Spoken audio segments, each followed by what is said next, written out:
Welcome to the Just Baseball Show. You got Jack McMullen here alongside Aram Layton. Here's what we're going to do. We're going to bounce around a whole bunch of September call-ups on the back half of the show.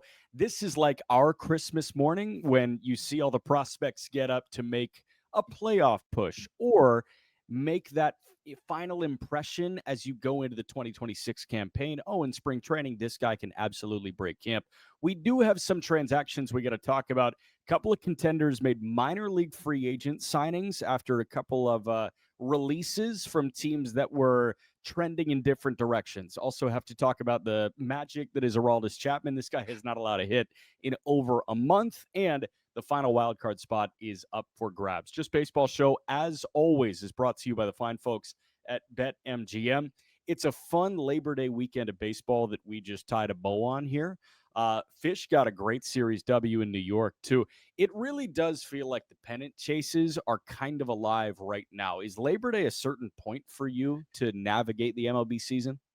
It is, because I think you also have the directions of like every team as well, where it also kind of marks the point of the calendar where teams that maybe even though they already knew they were out of it, really signify it because you get that prospect coming up and they prioritize the reps maybe for that prospect. And then you have other teams, as you mentioned, and we're going to talk about, playing the NBA buyout market, essentially, that we now have in Major League Baseball with the waivers, trying to add whatever little piece they can to push them across the finish line. So I do feel like it's where teams divert here, where you have the rebuilding teams or the teams that are kind of set to go into the offseason already getting ready to look at 2026, seeing on what they have there and really leaning into that side of things. Then you have the teams that are competing, making that final push. And you just see the gap kind of widen between those two.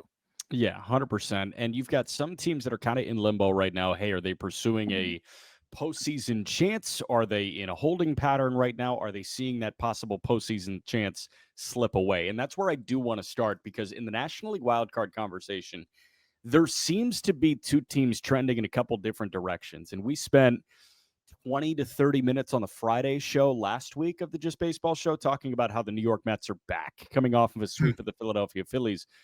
But lo and behold, those rotation problems that we've been talking about for 2 months, they didn't go away across a 3-game stretch. New York dropped 3 of 4 to the Marlins in New York. Meanwhile, the Cincinnati Reds are playing exciting baseball. They just walked off the Toronto Blue Jays on Monday afternoon in Cincinnati. Since August 1st, the New York Mets, as it stands right now, the Mets, they were under 500 by a wide margin. And that was after they hit, mind you, a franchise record, I think 53 home runs in the month of August. They have never hit more than 50 homers in a single month until now. They led all of Major League Baseball in team OPS in the month of August by about 30 points. But a staff ERA of 5.08 is not going to do anything for you. So since August 1st, the New York Mets have a record of 12-17. Cincinnati has gained a game and a half on them in that point at 13-15. What do you make of that final spot? Is it who wants it less? Yeah, it's crazy because I thought if the Reds didn't make the comeback that they made on Labor Day, I mean 4-2, they push them across in the ninth, walk it off. Noelvi Marte with a big hit there to score 2 and walk that off. I would have thought, man, you might be done. Just because it felt like all of a sudden you go to 5 games entering the final month. It's going to be tough. You have a couple more games against Toronto, which isn't going to be easy. And you start it with kind of a heartbreaking one where they were in control for a lot of the game and end up, potentially blowing it. Fortunately, they fought back. But they had a lot of opportunities here over the last couple of weeks to close the gap on the Mets, and they haven't really. And that's the part that's frustrating, I think, if you're a Reds fan. But I'm also just fascinated by this Reds team as a whole. Like, what is this direction? What do they do next year if they come up short? There's so much that I want to talk about with them. But in terms of how they can make this thing happen this year, I really think it's going to take them playing fine. Like, obviously, they can't shoot themselves in the foot. But I think it's going to really take the Mets having this collapse of some sorts that we know they are capable of as a franchise. It's different people every year. So I think it's a little silly sometimes to talk about it. But I do think that the shadow kind of hangs over you and you feel it, right? But I think the pitching situation with the Mets right now is really the only way that the Reds can get back into this, is if they just cannot get outs and they continue to, struggle pitching wise. And I think they know that. And that's why they brought up Jonah Tong, who's going to make another start as well. But a lot of reliance here on rookies. And but I do feel like it's kind of going to be whoever loses it. And at this point, the Mets would have to really lose it to give it up. Yeah, but they are trending in that direction. And to your point, like we were struggling to see, okay, if they do cough it up, how do they cough it up? And Ryan Finkelstein joined us last week, the host of Locked On Mets, and of course the editor in chief at JUSTBASEBALL.com, and he said it's because of the starting pitching. It's because they won't pitch. And I feel like that became even more clear over the weekend. If the Mets do cough up the final wild card spot, it will be because they cannot get good starting pitching. There is a world where they sneak in and they enter a 3-game wildcard set with Nolan McLean starting game 1 and Jonah Tong starting game 2. Those two were not on the Major League roster on August 10th. Yeah. That's amazing to think about. But Carlos Mendoza said they have to have a conversation about next steps regarding Kodai Senga. David Peterson was an all-star. He's been throwing like a frontline starter. He has had a very bad month of August. It concluded with 2 innings of 8-run ball on Saturday against the Marlins in New York. There's not a lot of endearing qualities right now about the veterans in that rotation. Clay Holmes, do you feel comfortable with him starting a game right now? Manaea is starting to tick up a little bit, I guess, but if you had to name a 3-game wildcard series rotation, it's probably McLean 1, Manaea 2, Peterson 3. Do you feel awesome about that? Manaea wasn't great today. The offense has been amazing, but it's overcoming the pitching. So I don't know. I have no idea. Again, this team had an 870 team OPS in the month of August. 870. And they were 5 games under 500 in August. Yeah, that's really scary. Soto's going nuts, and that's huge for them. But holy crap. And also looking at the schedule real quick, they got 2 more games against the Tigers at Comerica. They outslugged them in game 1. Guess who they play for 3 right after a day off? Cincinnati, baby. At Great American. If you're struggling to get outs, I'm going to take over on every game there, I think, with our friends at BetMGM. But then right after that, you got a 4-game set with the Phillies. You got the Rangers. You got the Padres. And then Nationals, which you look forward to. And then the Cubs at Wrigley. And then you wrap up with the Marlins, who have just been a thorn in your side to end the season here. So, like, it's going to get interesting. At least I hope it does. Or I think the Mets do have an opportunity to squash this thing. If you take 2 out of 3 from the Reds in Cincy, won't fully squash it, but it would definitely, I think, put them way back on their heels. We've got a couple of minutes to pivot to the Cincinnati conversation. And you mentioned this team is weird, and there's a lot that you want to dissect there. The question that you posed is, what do they do next year if they come up short this year? And obviously the odds are in the Mets' favor at this point. What do you do next year if they miss the postseason this year? I think this month, and it's funny, you usually say this for the teams that aren't in the playoff hunt, but I think this month is huge for the Reds to just continue to find some answers as to, who fits in for next year. I mean, we're talking about some players that I think have played so poorly that they may not really be in the conversation for next year. Like, where does Christian Encarnacion Strand fit in? He's in AAA right now. No. Obviously, he's not going to be able to do anything this month to make himself a factor, but that was a guy that a year ago we thought would be a building block here. At what point do you look at Spencer Steer and say, he's hurting us given the lack of production at positions that he's mostly playing that require, premium offensive output? Brian Hayes was clearly their free agent acquisition in one way. I think they were looking at the free agent, just collection there and saying, here's our spend, we'll add him. But Matt McLean, you're probably not going to move off of. You got to give him another year to really get going here. I think you're looking at the Steers and the Luxes of the world and some of these other guys and saying, who's the guy that we really lock into here? Because I think Sal Stewart's going to have a really nice month here. He's been phenomenal in AAA, and that's a guy that you need to circle as potentially a bat that can put you over the top next year. Who are the guys that are going to separate themselves out of those kind of iffy performers so far this season? And I'm very interested to see what they do. I'm really interested to see what they do as well. I'll throw you a couple of names of guys that I think that, they should be encouraged by. And if there are any others, just let me know. And we got about 30 seconds here. Stewart is somebody that I'm looking forward to watching kind of blossom in Cincinnati. Noelvi Marte is somebody that has been very impressive so far this year. There are other guys in the fold here. Obviously, Ellie De La Cruz. Is there one other name in that lineup that you're circling and saying, you know what, you're a piece of what we're doing moving forward?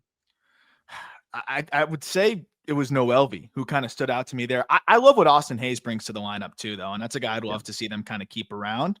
But other than that, I mean, I'm looking at a few different spots and I think they definitely need to shake things up.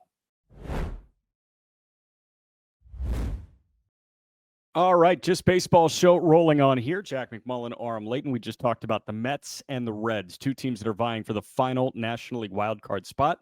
Now I want to talk about some acquisitions, two teams that are firmly in the postseason picture. And the question is it a World Series or are they looking at this year maybe as a disappointment? And then I've got one other guy that I want to throw you at the end of this segment for a team that is outside the wild card picture as it stands right now. But I want to start with two minor league pitching acquisitions who signed minor league deals but did get into the organization under the tag. One of them did, one of them didn't. Andrew Heaney just signed a minor league deal with the LA Dodgers. And what Heaney presents for Los Angeles is an opportunity to use his innings through the end of September. We talk about the Dodgers being the Laker equivalent in Major League Baseball. They're playing for the postseason. They want a position where they can have all of their talented starting pitchers ready to go. Heaney, meanwhile, can help them get through the month of September and log some innings. But I do want to start on the Philly side because this guy signed on August 31st. Our guy, friend of the program, the friend of the program, I would say, Walker Buehler signed a minor league deal with the Philadelphia Phillies. Buehler was in the organization by 11:59 p.m. on August 31st, which means he is eligible for the postseason roster. This guy is one of the best postseason performers we have seen in this generation on the mound. Walker Buehler is trying to find it again. He was removed from the Red Sox starting rotation. He threw out of the bullpen a couple of times. They ultimately released Buehler to get Peyton Tolle into the fold in Boston. This is a heck of a landing spot for Walker Buehler. I saw this and I was so excited for him. He's going to have the opportunity to pitch meaningful innings for Philadelphia in September. We know they're a little beat up right now, especially with the Wheeler injury, and he can absolutely find his way onto this postseason roster and throw humongous innings. Well, and I think also plays a big part in helping them get through the rest of this regular season. I mean, I just watched Taijuan Walker get teed off on in Milwaukee before we started to record here, and I just also think going through with a 6-man rotation, which I think is what they're going to do, is effective in preserving some of your guys who you want to have a little bit more fresh for the postseason. But I think about all the conversations we had with Walker on this show about the adrenaline and how much that always helped him. And I think about what the bank could do for him. And I think we'll see him ticking back up to grabbing those 6s and 7s a little bit more again. But I look at the scatter plot, and I look at the stuff. I still think that there's a very effective arm in there. He's still just trying to figure out what that looks like because it's a totally different identity than what it was, prior. But I do think that there's a role that he can fill for this team one way or another. And again, you add that guy to your postseason situation and you're going to be better off for it, no matter what the role ultimately is, because he's proven himself time and time again. Again, he was not good in the regular season last year either and was integral in the World Series title for the Dodgers. So I'm hoping he gets plenty of opportunity there. I love the landing spot for him though. And it works out well for the Phillies as well. But I think it was a weird circumstance too. Like, I don't think Boston, even though he had been so rough, it had not been good for him. I don't think it was just he's been so bad that we have to release him. I think it was a culmination of circumstances. They didn't have the time to really give him the runway in the bullpen. They needed the roster spot. And it was just a unique spot, I think, with Boston. And they also wanted to just give him a better opportunity to go land somewhere else. It also seemed like Buehler has earned that opportunity to get out of that situation and go join a better situation for him. And they felt like it was mutually beneficial. So it did feel in part like Boston was going right by Buehler. And that's what Breslow, and that's what Breslow alluded to. And I think that's awesome, and I think it's cool to see. 31 years old. It's not like Walker's, Clayton Kershaw and 40, but he's done enough in this game. And he's carried himself the way that he does that, a team like the Red Sox, after just a few months of him being there and him not really, holding up his end of the bargain, I'm sure he'd tell you that, still doing right by him and putting him in a spot here where he can help a team win the World Series. What do you think of the Heaney acquisition for the Dodgers? It really doesn't scream, oh, this guy's going to be eating innings for them in the postseason. It screams, oh, this is a warm body to help us get through the month of September. Well, I think maybe they thought Roki Sasaki could come back and maybe be one of those warm bodies that could help them. And I think it's more indicative of the fact that they'd probably rather just roll out Andrew Heaney there over a handful of starts, less than a handful, just a few starts in this final month, than put Roki Sasaki in a situation where he'll probably fail, just the way that he has looked in these rehab outings so far, in AAA. So that's kind of the first thing I thought of, because you see Sasaki technically healthy and working back and throwing 75 pitches his last time out in AAA. And you say, well, if you need innings, why not just bring him up? But because I think they're looking at the big picture with him and saying, let's just keep working on things in AAA right now. And I also think they probably don't feel great about his ability to maneuver through lineups right now. And I know Andrew Heaney hasn't been good, but he's usually going to be able to just get through 5 innings and survive. And I think that's ultimately what he's going to be there to do. But honestly, maybe it's not fair, but my mind went to Sasaki and said, I don't think we're seeing him again this year. Yeah, I understand why your mind went there, and I'm probably right there with you. For me, just looking at the results from Sasaki, and did I see 0 whiffs at his first rehab start? I feel like that number has not really climbed much over rehab starts 2 and 3. He's struggled 3 times at this point, and it just doesn't feel awesome. So this is a contingency plan for Sasaki. It's also not the end of the world if Roki Sasaki doesn't throw another pitch with the Dodgers this year. This guy was still 3-4 years away from coming over stateside when Yoshinobu Yamamoto did. Like, he came over when Ohtani did, but Ohtani was 100 times the player that Sasaki was at that point. This is Babe Ruth we're talking about compared to a very, very talented pitcher, but he may need some more time. One other guy that I want to talk about here. The Atlanta Braves made an interesting waiver claim. Ha-Seong Kim was claimed off waivers from Tampa Bay. Ha-Seong Kim was a guy that I thought was a perfect fit for Atlanta this offseason, but he opted to sign a 2-year, $29 million deal with Tampa this winter. He's on the hook for about $1.8 million for the rest of this year. Atlanta is for Ha-Seong Kim. He's set to come off the IL. He also has a player option at $16 million next year. If he's healthy and he has a good month, this is their shortstop next year. This is a massive upgrade over Nick Allen.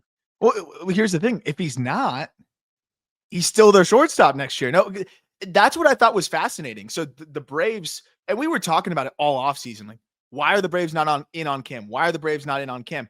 They must have been. And I think it was probably one of those situations where they didn't want to commit 2 years given the health situation that he was in. And I think that's fair. There's a couple guys. I think they were in on Hoffman too, right? And medicals kind of spooked them as well. They would have been right based on the way this year has gone to be spooked by the Kim medicals. But now they say, well, we can get him at 1 year, essentially 17 million, because if you tack on the 1 million for this year, now that's interesting to them. I think they probably didn't want to go on the second year. So I love it for the Braves. You're taking a shot here, but it is an interesting move by them, basically saying, we don't even want, to risk that somebody else picks up Kim. We like him enough that we'll take this 1 year roll of the dice. So I like that from them. And I think even if he is not great, it's going to be an upgrade from what they had. I still think he is going to be good when healthy. And the way they look at it is, okay, we have all off season, hopefully get him right physically and ease him into next year. But I like, basically it's a free agent signing for the Braves. 1 year, 17 million, essentially. Just Baseball show here. Jack McMullen and Aram Layton. We were talking about Ha-Seong Kim joining Atlanta. We were talking about Walker Buehler. We were also talking Andrew Heaney. But now we want to talk about somebody that is going absolutely nowhere. He signed a 1+1 extension with the Boston Red Sox a couple of days ago. Aroldis Chapman is going to be in Boston, and that is because Aroldis Chapman could very well be the best reliever in Major League Baseball this season. Chapman is, and I say this not hyperbolically, unbelievable. Yes. 37 years old. This guy debuted in the big leagues on August 31st, 2010. We are just a couple days beyond his 15-year anniversary of his Major League debut. And Aroldis Chapman is putting together, by ERA, the best year of his career. In 53 innings as we record, he's got a 1.02 ERA, 53 innings pitched, 6 earned runs. He's punched out 76, which is 13 per 9. He's walked just 14. This guy in his career is walking 4.5 hitters per 9. Last year, he walked 6 hitters per 9. He's cut that in more than half. And oh, by the way, in 53 innings of work, opponents are hitting 117 against him, and he hasn't allowed a base hit in 5 weeks. I would ask you what you've seen from this guy, but it's just alien life form throws baseball harder than anyone, and he's done it for 15 freaking years. And throwing more strikes than ever, as you alluded to the walk rate, but 70% strike rate with that stuff is just incredible. And it's a complete arsenal now. I almost want to see him start again. I'm looking at a four-seamer, sinker, and both of those are at a 70% strike rate. And then you've got this sweeper that he's added that has been otherworldly, and then the split that he added a couple years ago that he's commanding as well. All of them have a strike rate north of 65%. Like, I would love to. Obviously, at 37 years old, you're not doing that. But like, this is the guy that was once a starter. They moved to the bullpen because he didn't throw enough strikes, and you also thought, oh wow, what if we get 100? For an inning spurt from the left side, he could be one of the best coaches in the game, and he has been. But now it's like this is the complete arsenal that I don't know if we ever imagined we'd see. So it's just amazing to see him continue to evolve as he progresses in his career. And the fact that he has allowed 5 extra base hits the entire season is outrageous, and almost 200 plate appearances. Opponents are slugging 170 against him this year. It's one of the more incredible seasons I think we've seen from a reliever in a while, and especially a reliever in his late 30s. And I think really, really exciting for Red Sox fans to already have him, extended through next year. And I mean, this is your guy. This is and in the postseason right now, if they make it, I don't know who I'd trust more than Aroldis Chapman right now, because when he's not walking anybody and you don't have to worry about the long ball right now, like, how do you beat this guy? I don't even know. He's not beating himself, and you have to just pray that you run into a home run. You don't beat this guy right now because you're not getting base hits against him. Kid, it's been over a month, and he's been pitching. There's no IL stint here. There's no elongated rest here. He's been pitching on regular rest, and he has yet to allow a base hit in 5 weeks. July 23rd was his last base hit. I heard this great snippet from Buster Olney on a podcast, and Buster was saying there was this epiphany for Chapman. Connor Wong, instead of setting up over the heart of the plate and saying, okay, Aroldis, just like has been happening for the last 14 years of your career, I'm going to set up over the heart of the plate, and I'm going to let you just throw your fastball as hard as you can, and you see where it goes. Wong has started giving Chapman spots, and apparently that has been the key to the command revival for Aroldis Chapman. It's, shoot inside, and Chapman is shooting inside, and he's inside. It's funny because it sounds so simple, and you say, what do you mean? This is the first time anyone's ever tried giving him a spot to hit? Maybe the first time in a while, because you've got 105 in the back pocket. Just go ahead and throw that, and wherever it is, so be it, we'll take it. It is really interesting to me that a simple spot from a catcher could be the key to him cutting his walk rate in half in his age 37 season. I mean, I guess it really shifted his mindset from thrower to pitcher. And like, even if he's not fully drilling the spots, it's just the thought process of, instead of just throwing this thing as hard as I can in the general vicinity, I'm trying to pitch a little bit more. And I mean, he's pitching. Like, it's amazing that generally works the other direction for a lot of guys. And that's why the sport's so amazing. It's just sometimes things that don't work at all for other guys work really, really well for a guy like Aroldis Chapman. But I mean, that sweeper command is night and day. It's an 8% increase in strike rate on that pitch too. It's just wild. Aroldis Chapman is steamrolling his way towards the Hall of Fame conversation as it stands right now. And if he throws 2 more very, very solid years with the Boston Red Sox, this guy can absolutely be ticketed there. At this point, 8-time All-Star, has 1 reliever of the year, 2-time World Series champ, and we'll see what this season has in store for the Boston Red Sox. But by WAR on Baseball Reference, he is just a 10th of a win shy of a career best season. That was 2012, his age 24 season, where he struck out 122 in 71 2/3 innings with the Cincinnati Reds. So career revival for Chapman, and we're going to talk career starting next. Just Baseball Show, as always, presented by the fine folks at BetMGM. Jack McMullen, Aram Layton. We just talked about Aroldis Chapman. Now I want to pivot to guys that are just starting their career. September call-ups. We've got a bunch to talk about, and that'll take us through the back half of the show. And I want to start with a certain guy that is not making, his major league debut, is not even close to that. September call-ups, the gist is this. On September 1st, rosters can expand from 26 to 28 players on the active roster. Typically, we see a prospect come up, or we see an organizational guy that was on the 40-man roster. Hey, you want a third catcher on the roster? That's fine. Go ahead and do it. You feel like your bullpen has been incredibly taxed? A guy that has been shuttling between AAA and the big leagues. Congratulations, you're back in the big leagues. Help us get through this final month of the season. But sometimes you see a waiver claim and somebody that can actually really help you out. And Toronto decided to link up with an old friend.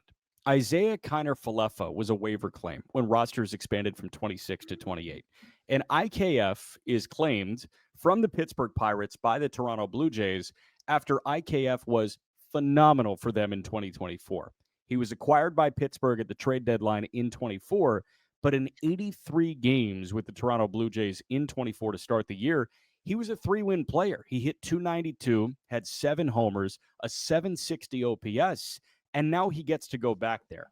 Before we talk about the wrinkle in Toronto, I do want to say, if they were going to put him on waivers, what are the Pirates doing not trading this guy at the deadline? Same with Heaney. It's unbelievable, and I know we don't have to spend too much time on this. It's insane. Even if you got a DSL lottery ticket, better than this. Yeah, I just don't understand it. It is shocking. And plenty of teams would have given you a DSL lotto ticket for Kiner-Falefa because he's an elite clubhouse guy. He's a superb defender at so many different spots, and he puts bat on ball. I know it's been a bad year from him, but I can imagine the Blue Jays are pumped to add him to the fold here, where they have a lot of different ways they like to mix and match, and just having a guy that now, so if you pinch hit for somebody, but you don't want to have that guy play the position that he pinch hit for, you can now put Kiner-Falefa at so many different spots to backfill there for the defensive side of things the next inning. He just unlocks a lot of different opportunities for them. And then there's just something valuable to having a guy that puts bat on ball coming off the bench. So I really like their bench situation now when you look at what they offer. And when you have a bench that has Davis Schneider and Isaiah Kiner-Falefa, like guys that do just two totally different things, I love that. And then you have a Miles Straw and a Ty France. It's a really unique team here. But yeah, I mean, the fact that the Pirates just didn't take whatever they could get for those guys and put them both on waivers, I mean, they're just shockingly inept at points, I think, right now. I don't know how else to put it. But I love it for the Blue Jays. This is a really deep bench where you could see pretty much every single hitter on that active roster filling a role.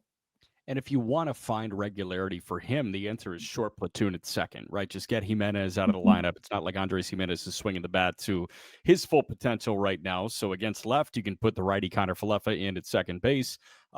Similar to the platoon situation you've got with Nathan Lucas and Davis Schneider at this point. But you're right. Like, there's something so valuable about a guy in September and a guy in October that can just plug in. So you pinch hit, you feel like there's this optimal matchup with a guy on your bench. Okay, you don't have an answer defensively.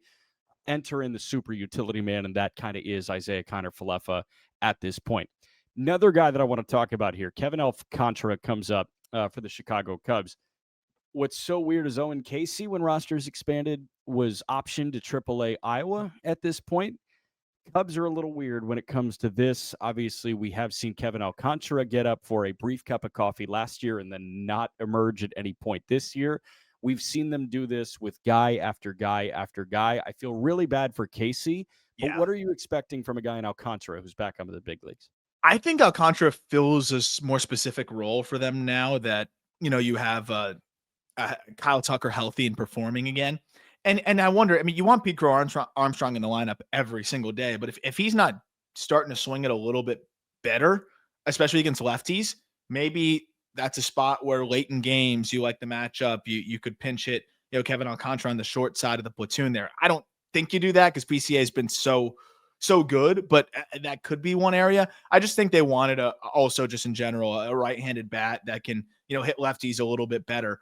And that's something that Alcantara has done all year, right? He's slashing 319, 394, 604. It's a 999 OPS against left-handed pitching this year. And he's a phenomenal defender, in center field when he's locked in. And I think he'd be a little bit more locked in there and be able to play a good defense, up the middle, or I would say phenomenal in the corners, good up the middle.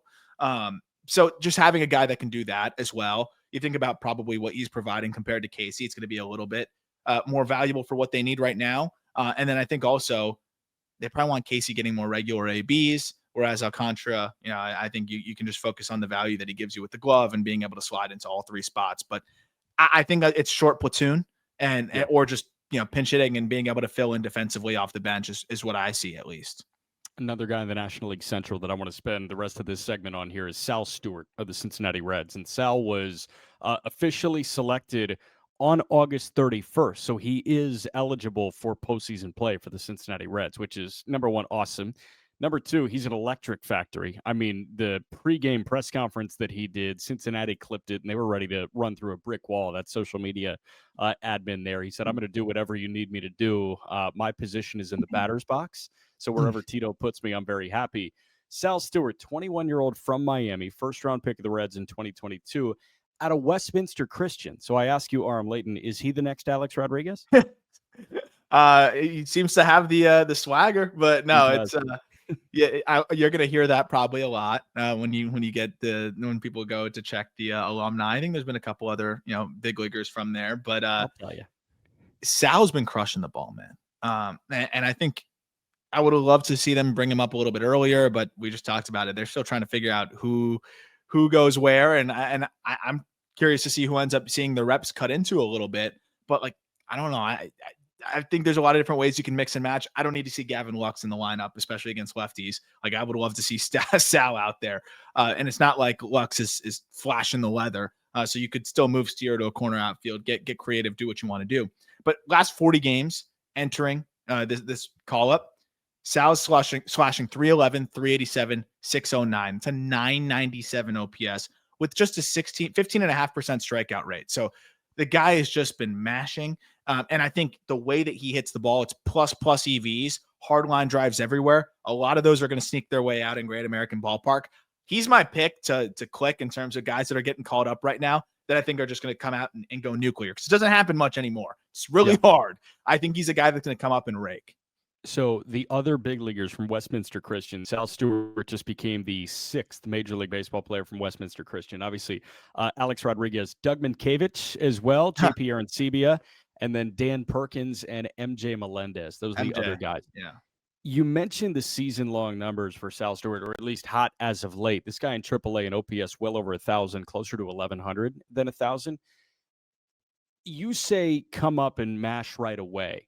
Do you say that because you feel like this guy is, in a sense, a microwave? It does feel like from just hearing his conversations and hearing, press media settings, like he is an energy guy, and an energy guy joining a pennant chase is a match made in heaven. And he's a controlled aggression guy where he's going to swing a lot. I don't think he does it in a way where it's bad swing decisions. He draws his walk still, but he's the kind of hitter to me, swings a fair amount, like controlled aggression in the zone, hits the ball really hard, that before the league has a game plan for him, he's going to feast. And we'll see, but that's what I see. And then you look at the way that he has hit this year, he's crushed velocity, like absolutely crushes velocity, but he's been good against all pitch types. It's really more about executing locations, I think, against him. And that's not going to all come together until you have a larger sample size. And then you put him in that ballpark. I just think he's going to have one of those stretches where he comes out swinging and jolts this team. And I think he's got the ingredients to do so. Okay.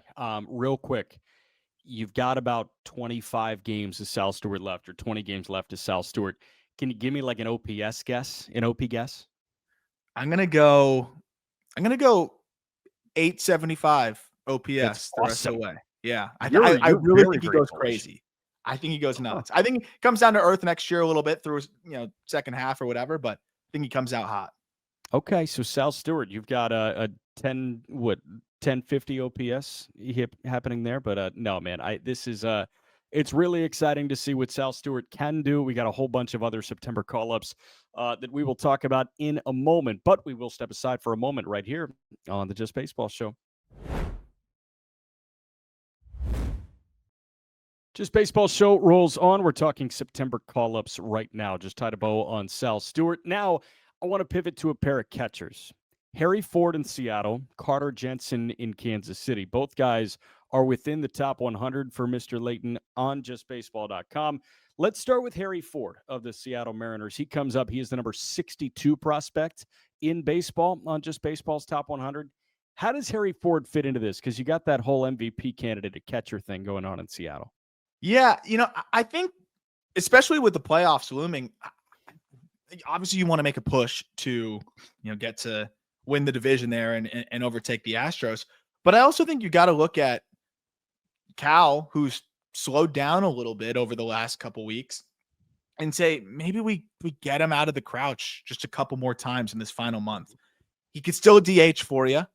I don't think you have this crater now with how much Ford has come along defensively. So I really like Ford just being able to get Cal out of the crouch a couple times a week, where instead of having a backup catcher, you've got a fun young prospect who, one, will benefit from the reps, but two, I think is going to give you a little bit more than your traditional backup catcher. Yeah, you may have some growing pains, things like that, but he's had all year really to continue to get ready in AAA, work with a lot of different arms that have got, the bump back up to the big leagues. And I think Ford being able to just work back there is good for him long-term, but also I think is going to help preserve Cal a little bit, who has been asked to do as much as anybody in Major League Baseball this year. So I like that side of things. And then it's really underrated just how good of an athlete he is. So that is a guy that down the final stretch and into the postseason, he can be, a speed up guy on the base paths for you. He can be just a really solid pinch hitting option for you as well. He makes that bench a lot more dynamic. So I think that's ultimately what it's going to be, but that's what he's there to do. It's all hands on deck. He's gotten plenty of reps already this year, almost 500 plate appearances. So yeah. I think it's okay if his reps get cut into a little bit, given the fact that he has caught a ton this year. So if he's playing just a couple times a week and then coming off the bench plenty, I still think that's a really helpful addition to this Mariners ball club. So something that goes incredibly underappreciated as it pertains to the Seattle Mariners, and if you listen to the show all the time, you've definitely heard me talk about it. Their scouting director is Scott Hunter. Scott Hunter is as effective at nailing the first-round pick as pretty much anybody across Major League Baseball. I saw this note from Mariners player development on social media. They have first-round picks from 5 consecutive drafts in the big leagues now. Logan Gilbert from 2018, George Kirby from 2019, Emerson Hancock from 2020, Harry Ford from 2021 now, and Cole Young from 2022. That does not happen around Major League Baseball. Guys get traded. Guys don't pan out. It is amazing to see the track record of Seattle Mariners early round draft picks. So tip of the cap to Jerry DiPoto, tip of the cap to Scott Hunter, the scouting director. They are amazing at what they do from a draft perspective. It's a testament to the development too. I mean, it's not like all these guys have just cruised on a linear path to the major leagues. Harry Ford has been very alinear. Yeah. Yeah, I would say there's points where Ford, I was very skeptical at the track that he was on when you looked at the defense and the batted ball quality. Emerson Hancock through points, I didn't even know if he looked like a depth arm for them. Now he looks like a solid relief piece potentially for them, but a guy that's plugged in and still giving them meaningful innings. And that's probably the weakest link of them there. And then you can talk about the other guys who have all just made huge leaps as they've progressed through and even continue to progress at the big league level. So, I mean, the Mariners are the gold standard, I think, in drafting, but they also have developed, quite well as also. Yeah. Another guy we should talk about here, Carter Jensen of the Kansas City Royals. And Kansas City is sort of kind of in the mix right now, but they call up a guy that has been very, very good in minor league baseball so far this year. He was making mincemeat of the minor leagues at this point, and he was even better in AAA. 68 games in AA, Carter Jensen, the Royals catching prospect. 68 games with AA Northwest Arkansas. Hit .292 with 6 homers.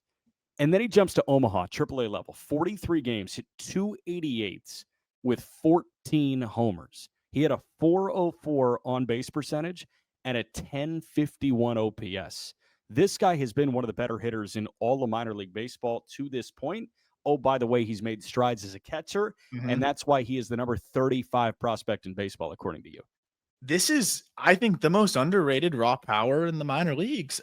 Average exit velocity of 93 miles per hour. There's only a handful of big leaguers, and I understand that's in AAA, but there's only a handful of big leaguers that are posting, higher numbers than that. He is getting into his power consistently. And then you're seeing that start to really translate now into the game power and slug. 55% hard hit rate is stupid. And that's why he's hit 20 home runs this year. So we'll see if he can get up there and immediately provide a spark. There could be an acclimation process, especially for a catcher prospect.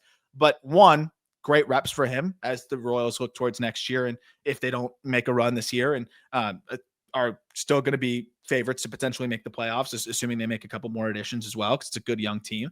But two, he can be that microwave for you, given how hard he hits the ball and how talented he is, to maybe jolt this lineup a little bit. So I love it. And again, sneaky, just 22 years old. And he won't turn 23 until July of next season. This is a really good prospect, and I'm glad he's getting some opportunity now because he's cut the strikeout rate down big time. Are you in the never say never camp as it pertains to Kansas City right now? They're 3 back of the final wild card spot. Seattle currently holds that. Texas has won 5 in a row, 8-10, so they're 2.5 back. But then Kansas City is right there at 3 games back of the final wild card spot. It feels like Seattle is the better team at this point. But can Jensen possibly be that jolt to get them to cut a 3-game deficit in half in 2 weeks? Maybe entirely in 2 weeks. I don't think it's crazy. Also, they've got that Caglione guy coming back off the IL as well. And I know he wasn't good at the major league level, but now you've got 2 irons in the fire of elite power that just one of them go nuts. If both of them do, then a different story here. But I think the reset for Cags is huge as well. But you've got 2 guys with huge power that from the left side that could just get hot for you. And you think about how top heavy that Royals lineup is and some of the guys that they've been rolling out there consistently. You don't need Cags or Jensen to be going nuts. If they're just giving you above average offense, it's going to be a big, I think, jolt from what they were getting from some of the other guys that were getting consistent ABs in the back end. I still think they can do it. And the Royals the front office gave that team a little bit of an indication that, hey, we believe in you. And I think that goes a long way for the final month when everyone's getting tired here and slowing down, that, hey, we went and got Mike Yastrzemski. Hey, we went and got Grichuk. I think this team still believes.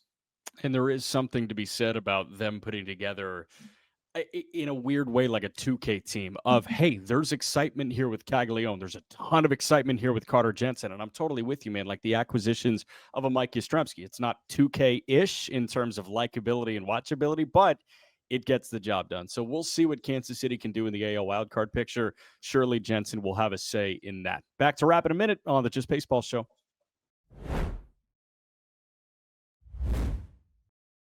Three more guys to talk about as it pertains to September call-ups. Just Baseball Show, Jack McMullen, Arm Layton, taking you home through the final 6 minutes.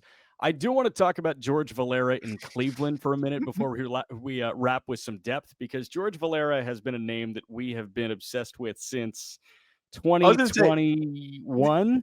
Yeah, this is one of those names where I realize you and I have been doing this with each other for a little bit now, right? Like where we've talked about George Valera, the borderline blue chip prospect, to George Valera, the guy that I think got non-tendered. Did he? I'm trying to remember what the whole process was. Did they sign him back? And then here we are, several years later. He finally gets an opportunity, and still somehow, by the way, he's still just 24 years old. But I am really happy for George Valera because health has been a challenge for him, and results have been inconsistent. And here he is getting a big league opportunity. So they DFA'd him. He then elected free agency, and then he re-signed 3 days later in November of last year, November 24. A minor league contract with an invite to spring training. So he was DFA'd. He was taken off the 40-man, and they brought him back on a minor league deal, non-40 type deal. That was how that worked. But George Valera also spent more time this year on the injured list. That has been the problem for Valera, but when he has been on the field this year, he's been really good. 44 games in the minor leagues. Of course, some of it on a rehab assignment in the ACL. He was amazing on the ACL. But 44 games in the minor leagues this year, hit .318 with 19 extra base hits and an OPS just under 940. So Valera, they are getting a pretty fun bat here in Cleveland, and we'll see what that can do for him. It's just a massive barrel tilt. It's a beautiful swing when he connects, but then you look at upstairs fastballs and you say, are you ever really going to hit those? Yeah, that is the tough part. But when he connects, it is so smooth. There's a world here where he's a bulk platoon guy. I think there's a world where he can hit right-handed pitching well enough and fill a big league role. In 31 games this year, AAA against righties, 311, 380, 500 slash line. So Yeah. small sample, but it's 100 plate appearances. So we'll see. And still, again, just 24 years old. I'm glad he's getting up and getting the opportunity. And talent hasn't been a huge question, but yeah, that is a really loud move. And I don't know if it's going to work consistently enough, but he looks a little bit more hitterish right now. We got about 3 minutes left here. Two guys that are just Mr. Everything that come back up and they will fill in any role as needed. It's like the younger version of Isaiah Kiner-Falefa. I want to start with Ha-Seong Kim of the LA Dodgers, who was the free agent signing from the KBO this past offseason. He can really do everything. He's a base stealer, too, was dealing with some injury at points. There really wasn't a spot for him on the major league roster for a minute, but with rosters expanding, this is just another iron in the fire to have on the bench. Yeah, I was kind of shocked at how well he started because I think when we went into the season, I said good piece, but I was concerned about the batted ball quality and just how aggressive he could be when I was looking at some of the video and data from before he came over, and got off to this really hot start, came back down to earth a little bit, but they don't need him to be anything more than a utility guy for them. And when you look at what he was doing in AAA over the final week there before he got back up, here's the game logs by position. Left field, shortstop, DH, center field, shortstop, left field, second base, left field. Come on. We just talked about the IKF thing.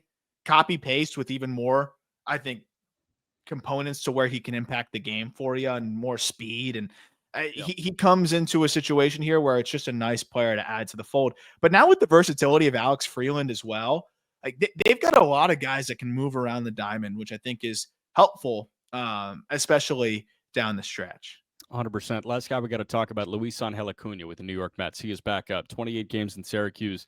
Hit 303 with a 730 OPS. 79 games in the big leagues this year. No homers. Hit 239. Wasn't really walking at all. He doesn't strike out. This feels late game defender-ish to me.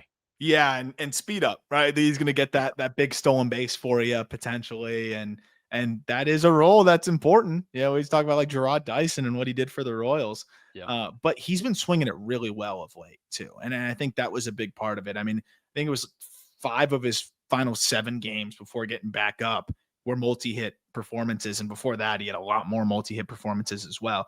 So it seems like something kind of clicked for him offensively. He'd been red hot in that regard, and you add just a speedster who can play all over the diamond. It's just another bench asset for you, which it'd been kind of a rough year for him offensively. So riding a little bit of a hot stretch here. They have been defending like crap. So having him in the fold there too, I do think helps, especially for late game defensive replacement. Forget the speed up. There's some guys right now that I don't want defending in the 9th inning the way that they've been playing defense. So the fact that Acuna can play a good shortstop, solid center, a great second, a good third, they need that.